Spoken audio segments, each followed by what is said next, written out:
If your relationship is falling apart and you're listening to your therapist on how to get your relationship back, watch this video before you mess things up even further. So don't get me wrong, therapists are actually amazing people and they have a lot to teach people about relationships, but they're ignorant of this one fact, and that is the spectrum of attraction versus connection.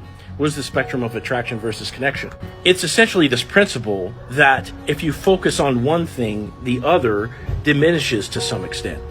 So in other words, if I focus on spending time with my partner and doing lots of cool things and having lots of deep talks, etc., okay, I'm going to build connection, but as a consequence of that connection, I'm also going to build familiarity, which is going to hurt the attraction that I have with my partner, even if it's just to a minor extent.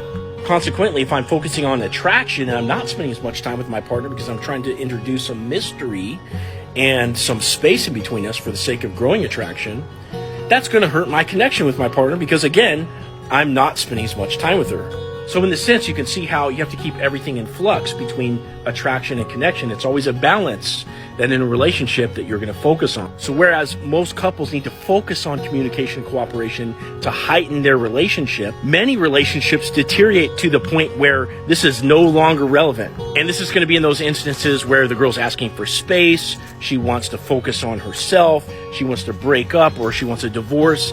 Once it gets to this point, you're no longer focusing on connection.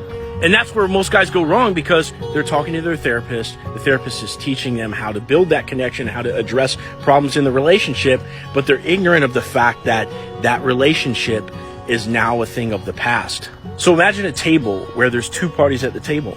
And if you have two parties at the table, you have a relationship from which you can begin to communicate and cooperate. But now conversely, imagine that only one party is sitting at the table. In other words, one person wants that other person back into the relationship, but they're not sitting at the table. There's nothing to discuss over. You have to attract that person back to the table, and that's what's at hand when the girl's asking for space or you're sensing a breakup on the horizon. So in these cases where you're listening to your therapist at the finality of your relationship, understand that what you need to do is switch gears and contact a trained attraction specialist, in other words, a dating coach, to help you re-attract that girl. And then once you have her sitting back at the table, now all the things that your therapist can teach you, you can start to employ from a place of already having re-attracted that person back into your life. Now, if you're in these exact same shoes where you've been listening to your therapist, you're trying to piece back together your relationship, but it's not working, and you need help, what you can do is click on my profile right here, click on the link in my profile, and either schedule a one-on-one call with me or apply for coaching, and I'll assist you in getting your girl back.